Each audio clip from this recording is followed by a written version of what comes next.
Thank you, Mr. Speaker. The FBI wants a massive new complex for their Washington, D.C. area-based activities. They want to spend more than $300 million on that complex, though the FBI has an employee base that's about 2.3% of the United States military. Mr. Speaker, they're literally asking for something that is larger than the Pentagon for the FBI, and so my amendment would disallow any planning, spending, distribution of funds for that purpose. I don't believe that the FBI deserves a massive new headquarters or Washington field office.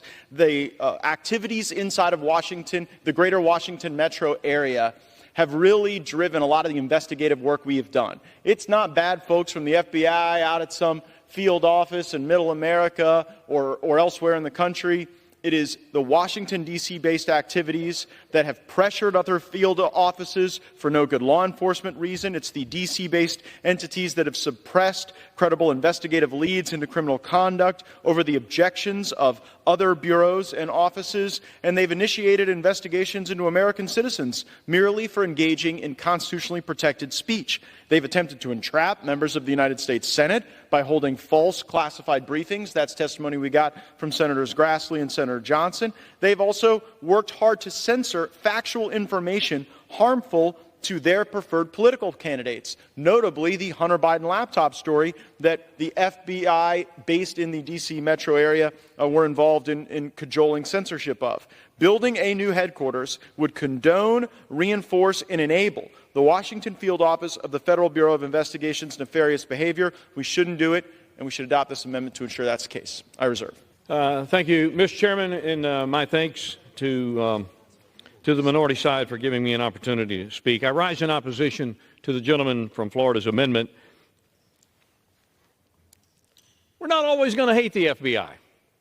But what I do know is that when I toured the FBI headquarters, I saw it in a state of disrepair that is going to need the attention of the owners of that property, and that's us. The fact is the building is crumbling, and there's going to be a need to do something. What that something is, I'm not an expert on.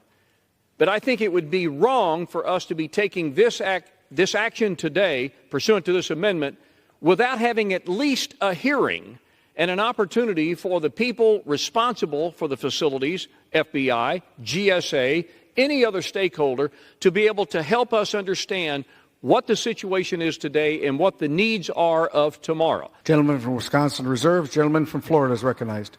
Mr. Speaker, it is not my grave concern that the FBI's building is crumbling. It is my grave concern that the civil liberties of Americans are crumbling, and I wish we were more worried about that and less worried about whether or not we got new carpet and wallpaper at the FBI building. My colleague from Arkansas says that the FBI headquarters is in a state of disrepair.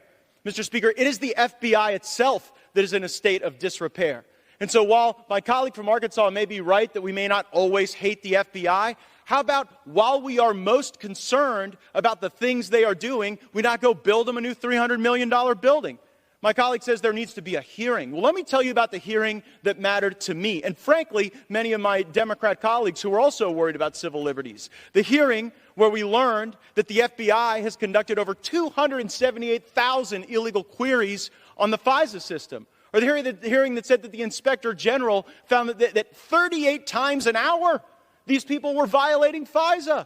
The notion that we would stand here and defend them, frankly, is deeply disappointing, and I think those folks deserve to sit in the rat-infested J. Edgar Hoover building until they get their act straight with America's civil liberties. I reserve.